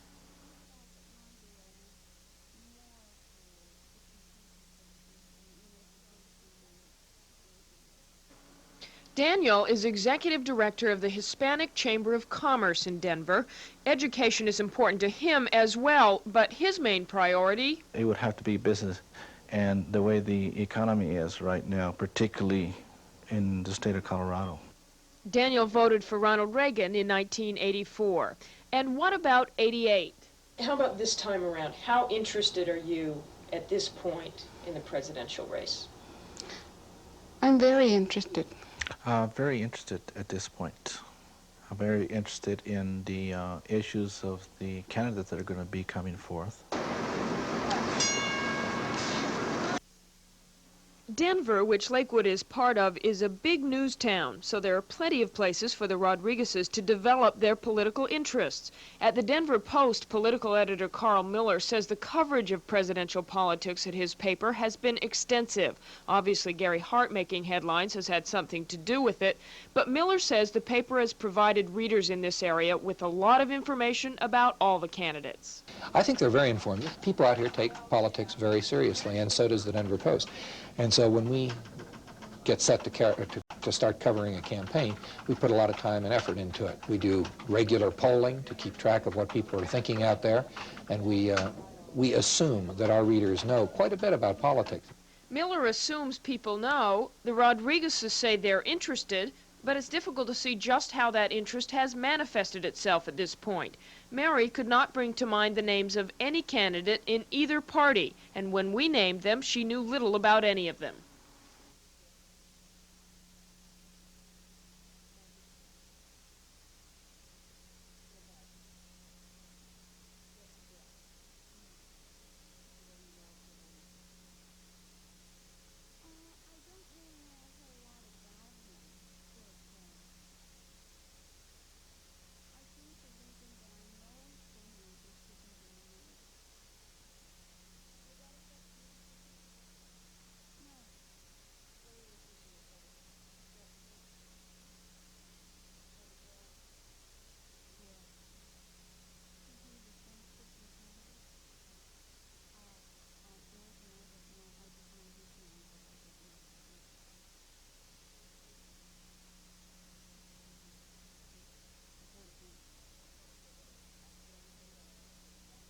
Daniel was a little incredulous that his wife missed that one, but then it was his turn.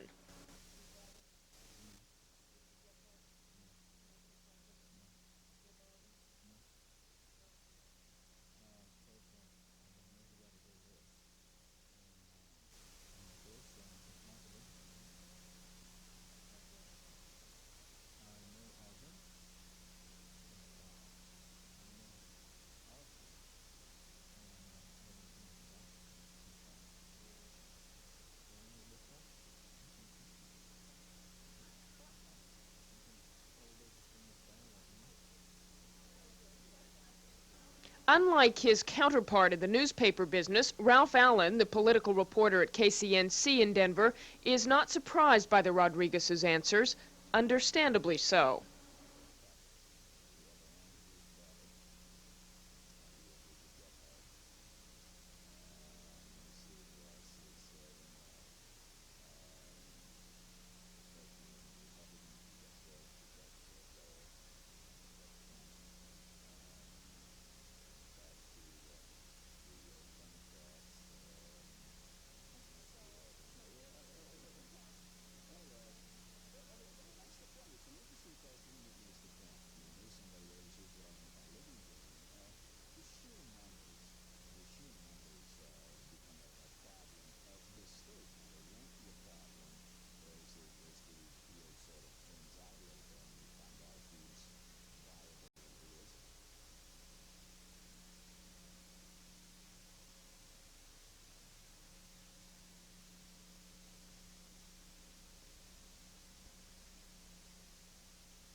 Despite the beauty of this city on the banks of the Mississippi, Baton Rouge has its troubles. Unemployment and illiteracy are high. The economy and housing market are in a slump.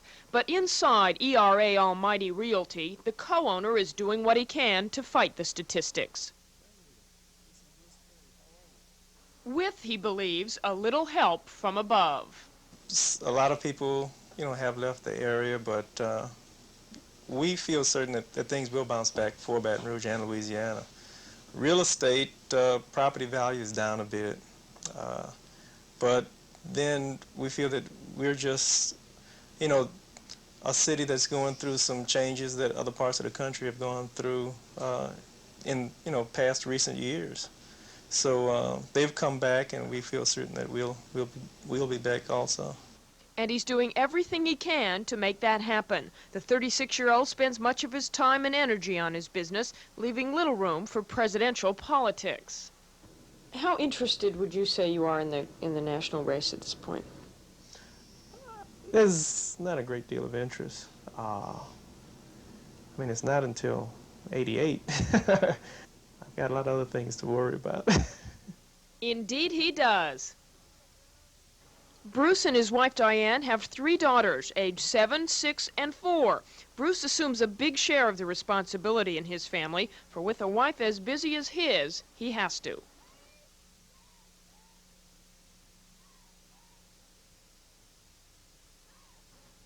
Diane Craig is the director of the award-winning Southern University Cheerleaders. A former cheerleader herself, it is something this striking 32-year-old mother truly adores.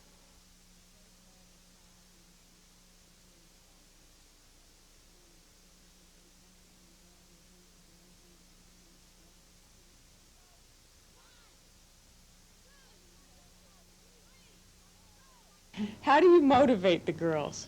What we do in practice, not only going into practice, we have what we call rap sessions. We sit around, we talk about what we want to do. I get involved. They say, well, Miss Craig, could you do this? So I get out there, I demonstrate, they laugh, and this get them pumped up, for what they got to do that day and for the game situations.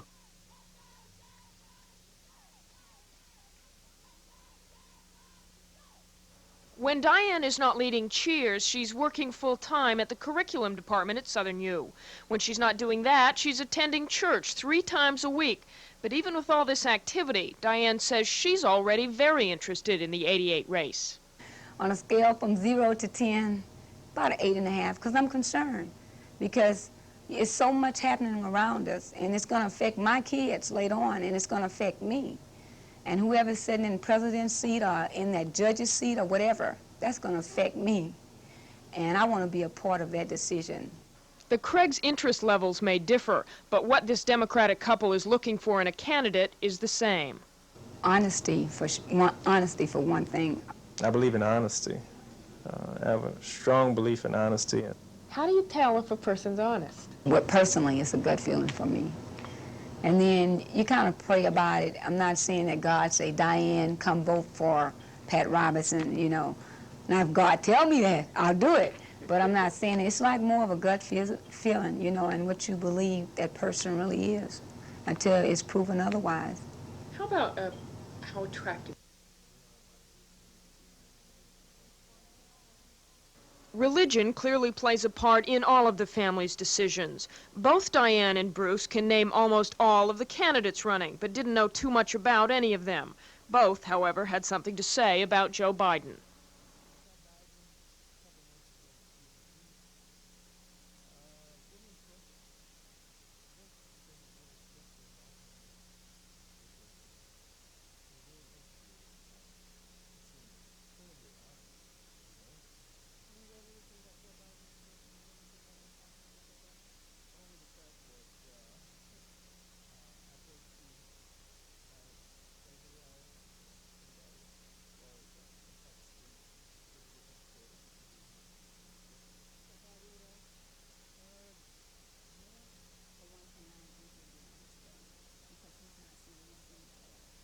Diane has not, however, ruled Joe Biden out. She wants to read more about all the candidates, although she doesn't completely trust the media.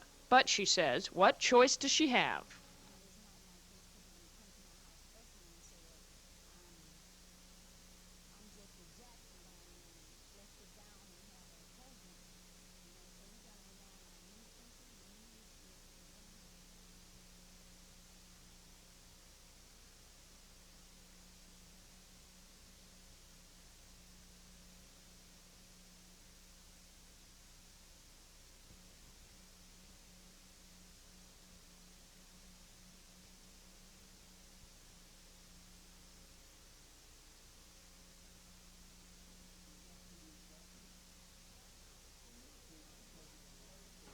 While some people may be trying to forget the Iran-Contra hearings, Barbara Bryan can't get enough. Barbara not only watched every minute of the hearings live, she has 7 tapes full of the highlights that she can watch anytime she wants. I think more people should have watched the hearings and listened. And I don't think Martha's a hero, but you want to talk to me about Poindexter? Yeah, what do you think of I'd like him to be. Talk about capital punishment. I think he deserves all of it, everything. He ought to be on the first ship going in the Persian Gulf, period. Barbara, as you can see, has some pretty strong opinions about all aspects of politics, but none stronger than her feelings about President Reagan.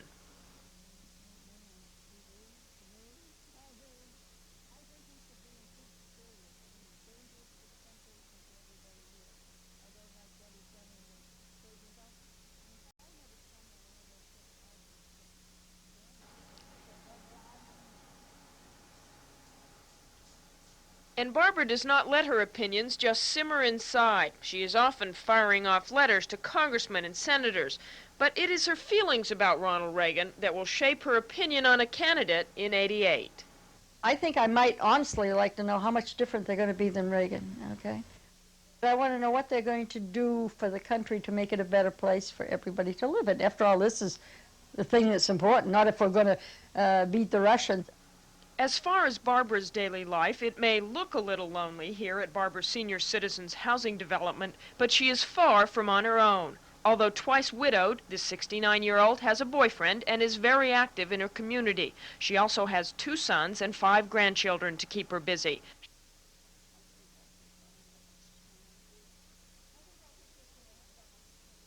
Barbara is also an avid reader, particularly about current events. As far as her political party, she says she can go Republican or Democrat, although it might be difficult to find a Republican who shares her views on the issues. She is strongly opposed to Contra aid. She is opposed to Star Wars, though she supports capital punishment. As for abortion, she says that's a choice each individual woman should be able to decide. But there are more important issues to Barbara. As a single woman living on Social Security and VA benefits that total only about $7,000 a year, money is a problem. With this new catastrophic Medicare, it's terrible. They said in 3 years I'd be paying $2,000. You realize I only get $400 and something a month on Social Security. How could I pay $2,000 a year for Medicare? It's ridiculous. Living in New Hampshire, Barbara has an abundance of information coming to her about how each candidate feels about these issues, yet this is how she described the Democrats so far. Like the finger on my hand. To me, they all look just like my hand. There's none that really stands out. I'm talking about the Democrat right now, okay? And I think it's too many for people to judge with. Of course, now she has one less finger to contend with. The candidate Barbara knows the most about, naturally, is her neighboring state's governor, Michael Dukakis. Has she heard too much?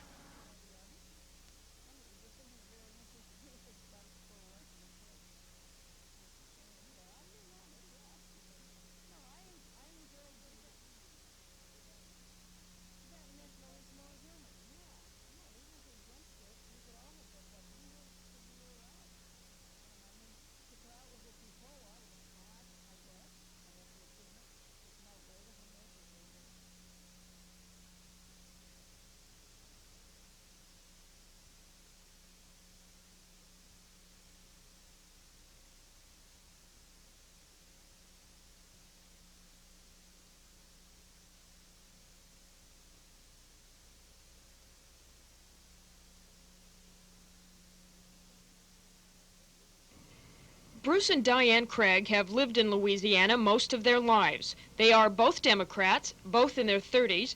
Bruce is a partner in a realty firm. Diane works at Southern University as a secretary and the cheerleading coach. They have a combined income of $30,000 and have 3 young daughters. When we asked them what is important to them when choosing a presidential candidate, this is what they said.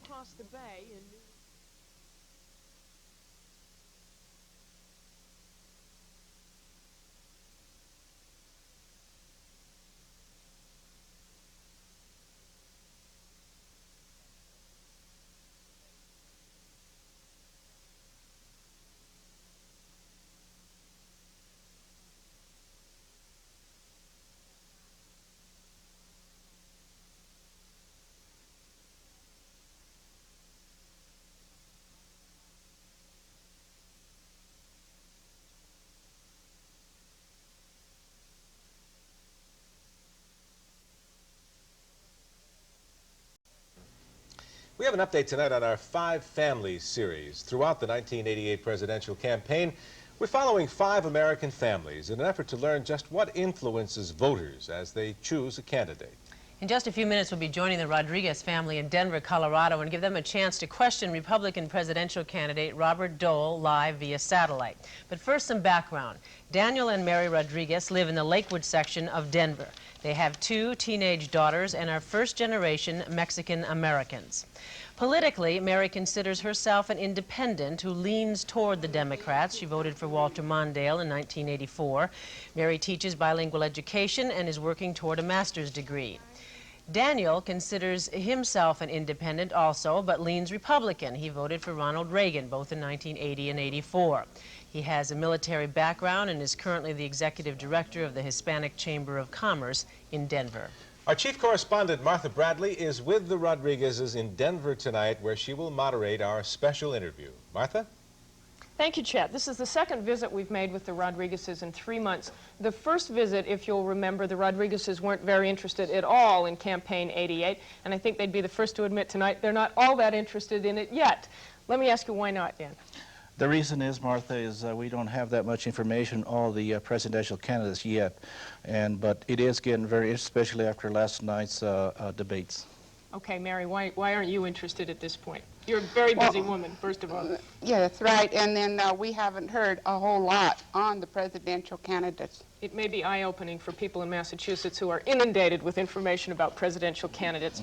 One of the candidates you were both familiar with, and you'd be the first to admit you weren't that familiar with any of the names, believe it or not, they didn't know who Michael Dukakis was, is Bob Dole. You both knew Bob Dole. The neighboring state is Kansas, of course. Senator Dole is going to join us live now from Boston, and we're going to give Mary and Daniel a chance to ask Senator Dole some questions. Thanks for joining us, Senator Dole. Thank you. Daniel, first, your question to Senator Dole. Yes, Senator Dole, foreclosures are at their highest ever with farms also. And I'd like to know, if elected president, what will you be doing to help with this problem? You're talking about agriculture primarily? Foreclosure of homes, agriculture, farms, yes. Yeah. Well, I think you'll find, Daniel, when you get into this thing, that Bob Dole has been one of the leaders, in fact, the leader in an effort to save farm families across America, author of the 1985 Farm Bill, which has cost a lot of money, but it saved a lot of family farmers. And we have the best food bargain in America because people like to eat and because we have productive and efficient farmers. So it's been my theory in the past few years, we're going to have to spend some money, but we're going to keep the family farmer there as long as we can, as long as he can make a profit, and as long as it doesn't cost the government too much money. So I think I hope I have a good record in indicating that I want that person to be there. I want that farm family there for the future good of America. Did he answer your question? Yes, thank you, Senator. Okay. Thank you. Mary, what's your question to Senator Dole? Okay, hello. Yes. I'm a teacher, and I was wondering, when is anyone going to take education seriously? While our congressmen, both state and national, have voted themselves large increases in salary, about 17%, the last one, they have continually eliminated money for education. Do we need to picket, have recall elections, or what do we do to get their attention? What can you help us with? We just passed a bill that I voted for yesterday in the United States Senate that's going to spend about $8 billion for elementary, $8 billion that is, for elementary and secondary education. Total spending for education is going to be $308 billion this year. I think we need to return to basics, more math, more sciences, more computer technology. I think we need to start using some of those classrooms more often. We've got over 100,000 schools and only, in fact, hundreds of thousands of schools and only a few thousand being fully utilized. Teachers pay, yes. I think we ought to make certain that teachers are paid what they should be paid. It ought to be based on merit. So you're going to have a strong supporter in education in Bob Dole. And let me say also, I wish Colorado were an earlier state. I do quite well in Colorado, but you don't come until late in the process, and that's probably why you haven't heard as much about all these candidates. Senator Dole, let me ask you a question on that subject. There have been several families we've interviewed in this project. What do you think about the fact that a lot of people really don't even know who's running at this point? Well, I think that's sort of a blow to our egos, but it's probably deserved. Now, we've been running, some of us, George Bush, been running for 7 years, and some of the rest of us for 7 or 8 months. But I think it means that people are just beginning, for the most part, to focus on 1988. There are a lot of good candidates. They're in both parties. I know Mary and Daniel are independents. One leans Republican, one leans Democratic. I would just say to them that I'm the one Republican who tracks the most Democrats and the most independent votes. In fact, in a New York Times survey yesterday, I had a higher favorable rating with Democrats than any of the Democratic candidates. When they read the New York Times, they'll know that. It might be a while before it gets out here. Thank you very much for joining us, Senator Dole. I want to thank Mary and Daniel for joining us as well.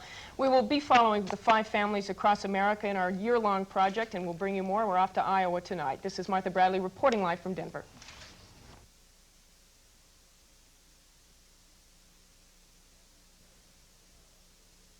Four months ago, News Center 5's political unit began a year-long project to see how you, the voter, ultimately make the decision on whom you'll choose to be the next president. For these past months, we've been tracking 5 American families to see how interested they are in the campaign, what issues concern them, and who stands out in this crowded field of candidates. And tonight we bring you up to date again in a 1-hour special from 9 to 10 o'clock here on Channel 5. We'll not only reintroduce you to the families, but we'll also give them the opportunity to interview via satellite several of the presidential candidates, including Governor Michael Dukakis. Our chief correspondent, Martha Bradley, is here to tell us more about the special. Now, tonight you will meet again the Fishers from Iowa, the Nichols from California, the Craigs from Louisiana, and Barbara Bryan from New Hampshire. The families are from different political, social, and economic backgrounds, and although they all describe themselves as interested voters, the level of interest varies greatly. In California, residents do not cast a primary vote until June, so the interest level is very low. When we first met newlyweds Steve and Emily Nichols last September, they knew next to nothing about the presidential race. Joe Biden. Never heard of him. Dole. I know he's a conservative from the Midwest, I believe Kansas. Michael Dukakis. Don't know who he is. Well, the Nichols knew a bit more this time. Gephardt. I've heard the name more often. I can't think. I want to say he's a senator, but that doesn't sound right. Close. Close. Congressman. Congressman, okay. Do you know what he looks like? No, I've never seen a picture of him, so.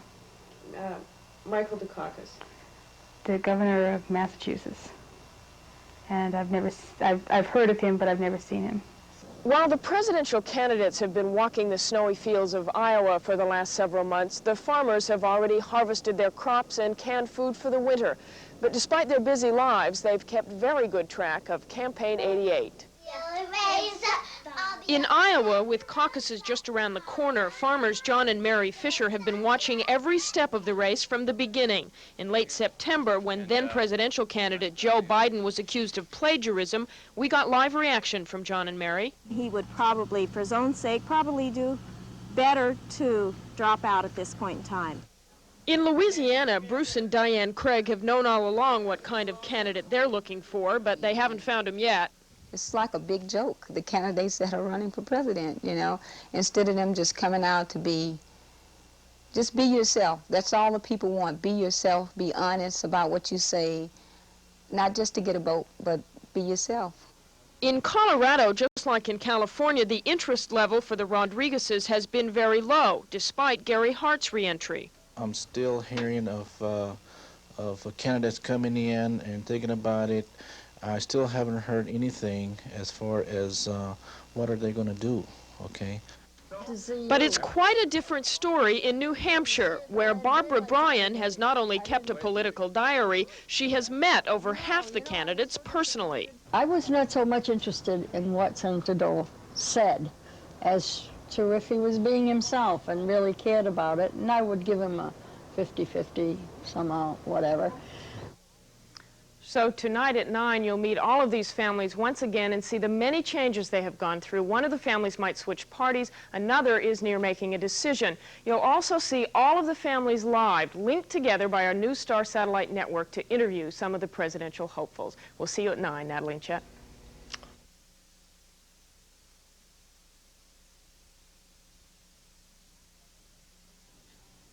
For the past several months, we've been following 5 American families as they try to decide who to vote for in the presidential election.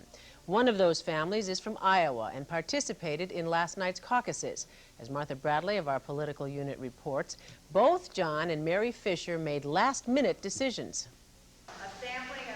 Both Mary and John Fisher walked into their caucus in Neola last night undecided and uncommitted. In fact, up until late afternoon, John, normally a Democrat, was leaning towards a Republican candidate.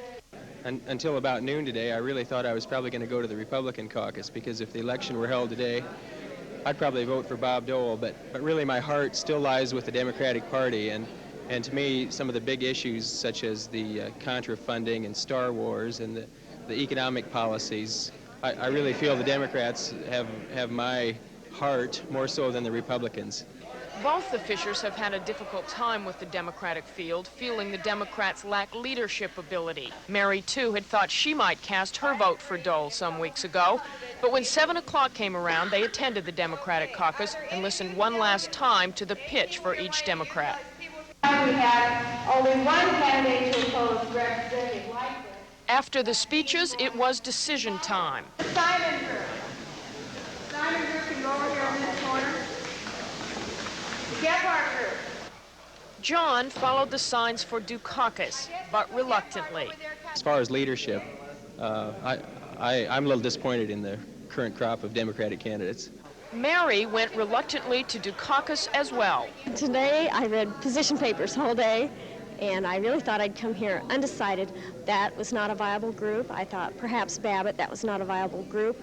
And so Dukakis was kind of a third choice. And I thought that also that Dukakis showed more creativity perhaps than maybe Simon or Gephardt. What Mary and John Fisher have looked for from the beginning is electability in a candidate. Neither of them think Michael Dukakis really has that quality, but at this point they say they have no other choice. John Fisher, however, still holds out hope that Mario Cuomo will somehow get into the race. For News Center 5's political unit, I'm Martha Bradley.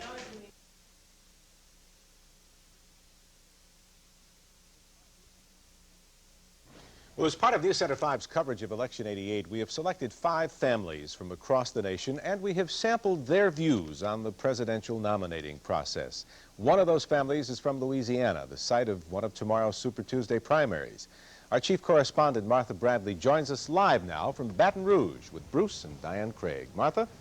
Chet, Bruce and Diane will be joining us in just a moment. First, we want to tell you a little bit about them, a little background. Bruce and Diane are Democrats. They live in a suburb here in Baton Rouge. They're the parents of 3 children. They are very religious, and they have been looking for what they call an honest candidate.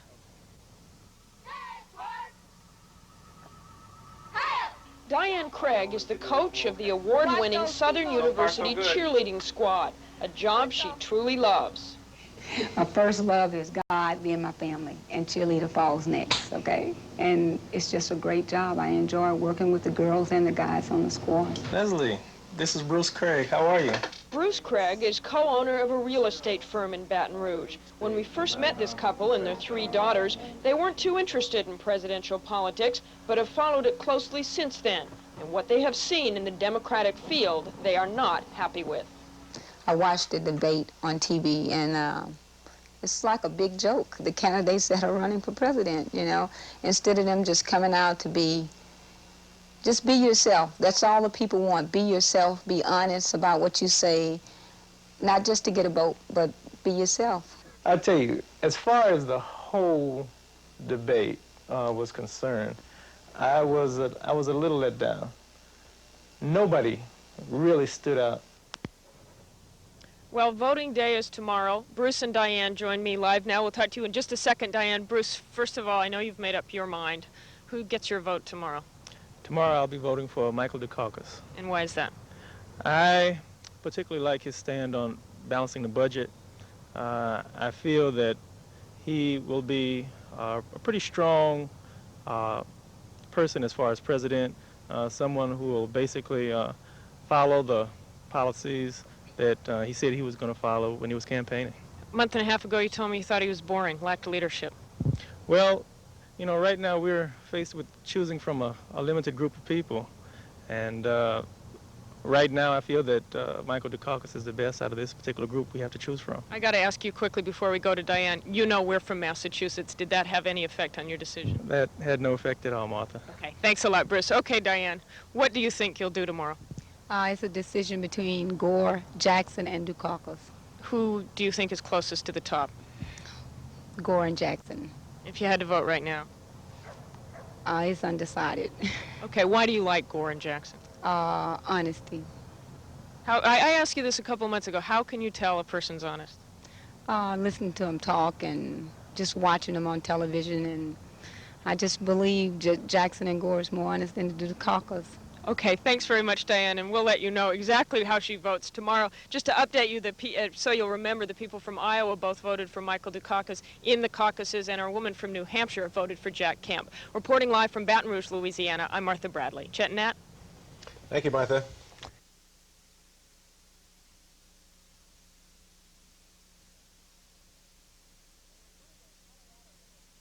And on Monday, Colorado will hold caucuses to choose 36 Republican delegates and 45 Democratic delegates to attend the national conventions this summer. Two Colorado voters who will be participating in those caucuses are Daniel and Mary Rodriguez. The Rodriguezes are part of Channel 5's Five American Families project. For the last 7 months, we've been tracking 5 families across the country as they make their way to the voting booth. Our chief correspondent, Martha Bradley, will talk to the Rodriguezes live in just a few minutes, but first, she takes a look back at these independent voters. When we first met Mary and Daniel Rodriguez 7 months ago in their suburban Denver home, they knew little about Campaign 88 or the candidates who were running. Richard Gephardt, Michael Dukakis, Joe Biden, Bruce Babbitt, No. Richard Gephardt, No. Michael Dukakis, No. Joe Biden. No. Even though they hadn't even heard of many of the candidates then, both Mary and Dan knew what they were looking for in a candidate. Mary, who like her husband is first-generation Mexican-American, teaches bilingual education, so it is naturally an important issue to her. He would be sensitive to children's needs because these children are going to be our future leaders. And for Dan, who heads the Hispanic Chamber of Commerce in Denver, It would have to be business and the way the economy is right now. in 1984, Dan voted for Ronald Reagan and Mary voted for Walter Mondale. The Rodriguezes will attend their caucuses on Monday and have already made up their minds about who they will vote for. Dan and Mary join us now live from their Colorado home to discuss their choice and why they made it. Dan, let's start with you. Who are you going to vote for on Monday? I'm going to vote for Michael Dukakis. Okay, let me just ask Mary quickly, who are you going to vote for on Monday? The same Michael Dukakis. Okay, let's ask you why, Mary. I like his issues, his concerns. I like the way he has,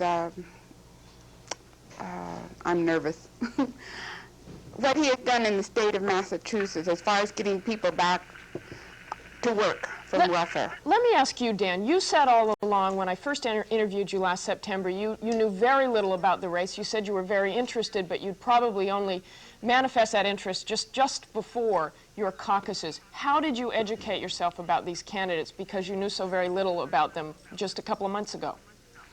Well, one of the things that I did is I called the headquarters for Dukakis and talked to the people there and asked questions and specific questions to learn where he stood on certain issues that I wanted to know about. So not only that, but the papers here and getting all the information. We're a bit flooded with information here now. And your reason for voting for Dukakis? Mine's more of a business reason. I understand that he's a very good supporter of the SBA program, the 8A program, Small Business Associate, which assists minority businesses in getting federal contracts. And he is very concerned about small business, and that's one of the reasons that really stood out with me. Okay, thanks very much for joining us, Dan and Mary. And the next couple we'll be checking in with are the California families. The California primaries, June 7th. All right, Martha, thank you.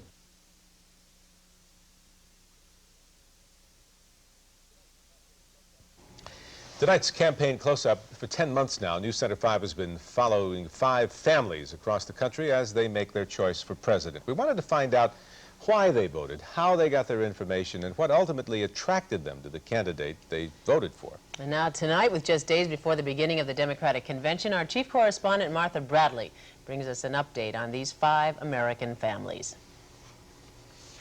They are 5 families from California to New Hampshire to Louisiana, with Iowa and Colorado in between. 5 families, 9 voters who have, since we first met them nearly a year ago, cast a vote in their state primaries or caucuses. This is how the votes broke down. Michael Dukakis received the most, with 6, coming from John and Mary Fisher from Iowa, Dan and Mary Rodriguez from Colorado, Emily Nichols from California, and Bruce Craig from Louisiana.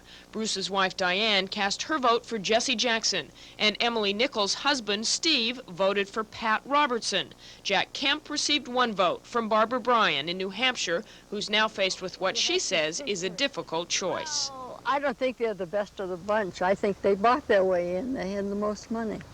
Barbara thinks Dukakis is too harsh and Bush too nice. But Bush seems to have higher negatives in her book. I just don't know what kind of a president he'll be. He never said anything to Reagan apparently in his life. He must have just sat there and said, yes, sir, no, sir, yes, sir, no, sir. Blindly loyal, and I think that's one of the most dangerous type of people is the people who are blindly loyal. Dukakis she criticizes for being cool and arrogant, yet she applauds him for being tough and taking the tea. Barbara will not make her final decision until November.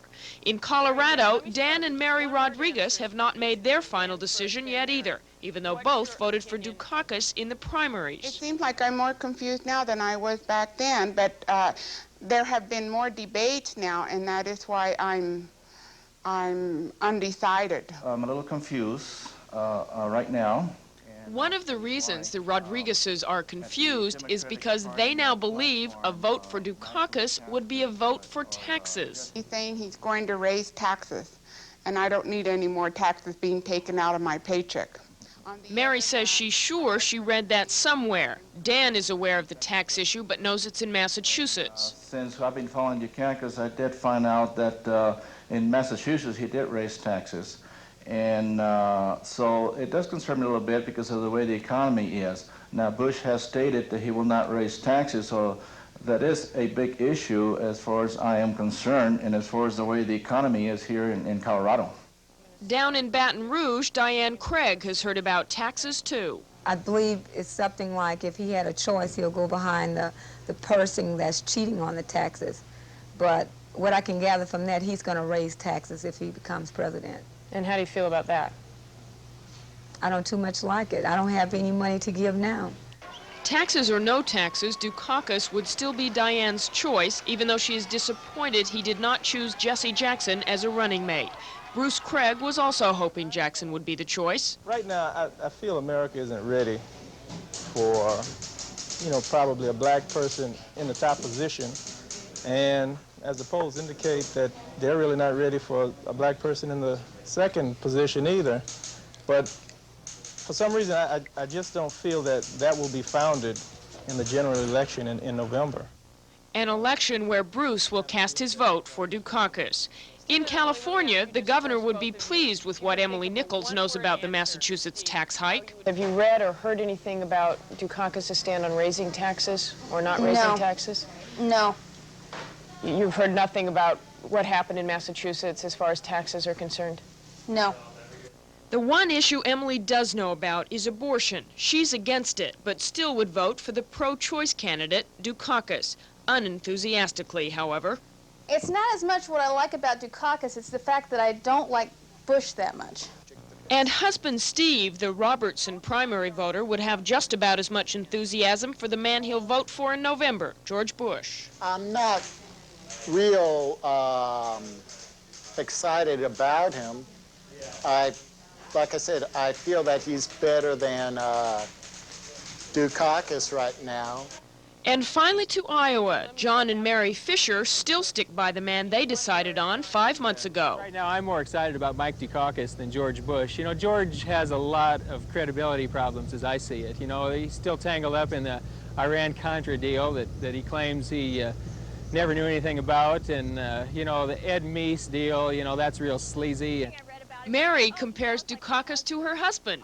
They said that he was quite frugal, and I thought, well, if anybody would make a good presidential candidate right now with the deficit as it is, I thought, well, if he's frugal, he's probably like John. He'd probably be a good man for the job. One can't think about Iowa without thinking about the drought, yet the Fishers, who wait anxiously for a good rain, say that will not affect their decision. You don't base your decision on a president solely because of what he promises the farmer, because there is no man that can promise good weather, healthy livestock. No one can. So the tally 4 months before the general election: 5 votes for Dukakis, 1 vote for Bush, and 3 undecided. But all the families say things could change by November. For the News Center 5 political unit, I'm Martha Bradley. A very interesting It series. is. It really has. What choices does a voter make when choosing a president? More than a year ago, Channel 5 began following 5 families from around the country who have been sharing with us their opinions and decisions on the presidential race. Our chief correspondent, Martha Bradley, talks again with our 5 families tonight to see where they stand in this final stretch before Election Day. For over a year now, the 5 families from Louisiana to California, Colorado, Iowa, and New Hampshire have tried to follow the presidential campaign in the way they normally would. For instance, Emily Nichols in California hasn't watched a single debate because she never had in the past. John Fisher in Iowa listened on his combine while harvesting the crops. He has always followed the intricacies of politics, just as his wife Mary has. To refresh your memory on these families, of the 9 voters, 6 gave their votes to Michael Dukakis in the primaries: the Fishers in Iowa, Mary and Dan Rodriguez in Colorado, and Emily Nichols in California. Bruce Craig in Louisiana also cast his vote for Dukakis. Bruce's wife Diane voted for Jesse Jackson. Steve Nichols in California voted for Pat Robertson, and Jack Kemp got a vote from Barbara Bryan in New Hampshire. In July, when the nominees were clearly Bush and Dukakis, 5 voters chose Dukakis: the Fishers, the Craigs, and Emily Nichols.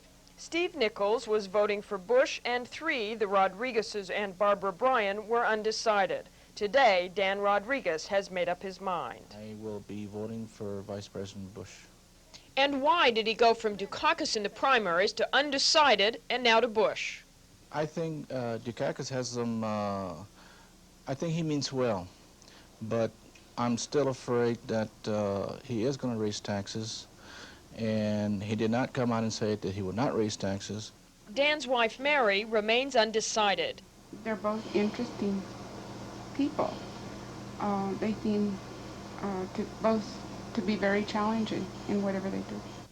And in New Hampshire, Barbara Bryan says she's no longer undecided. She does not want to vote for either man. I'm fed up with them both. I mean, Bush is not coming across as a... I don't know what kind of a president he's going to make. I really don't. I mean, you know how I feel about Reagan, or felt about Reagan. I'd vote for him, 2 minutes, like that. I'd put up with his Iran-Contra business. I'd say, okay, at least you're presidential. Now, that doesn't sound like me, but that's how badly those 2 impress me. Mary Fisher in Iowa says she will vote for Dukakis, but he has missed opportunities, especially in the most recent debate.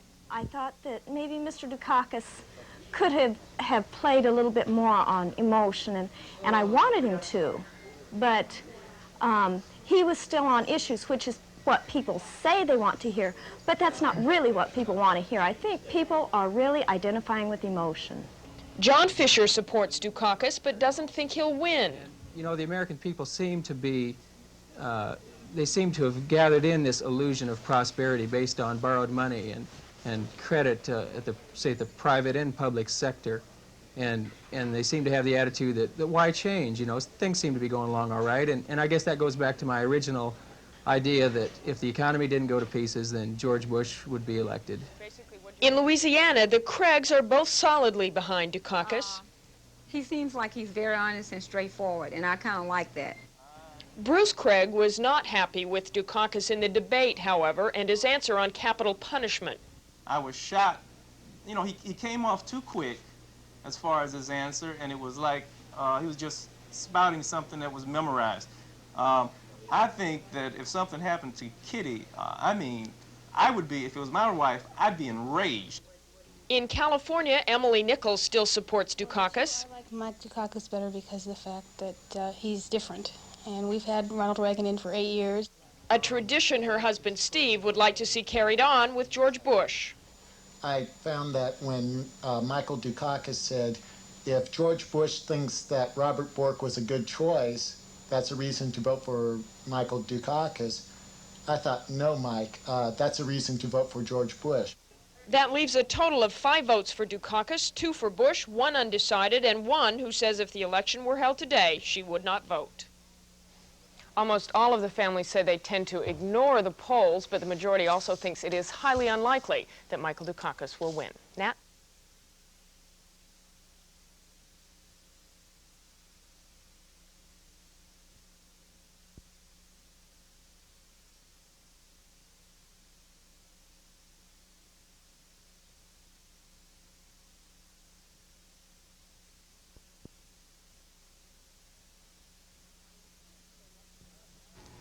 It was 2 weeks ago yesterday that American voters elected a new president at the end of a long, drawn-out campaign.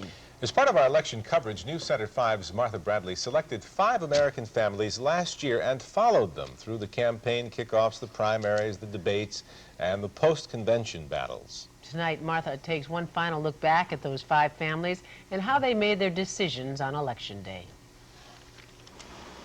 14 months ago, when we first met the 5 families, the campaign and the candidates were completely unfamiliar to some.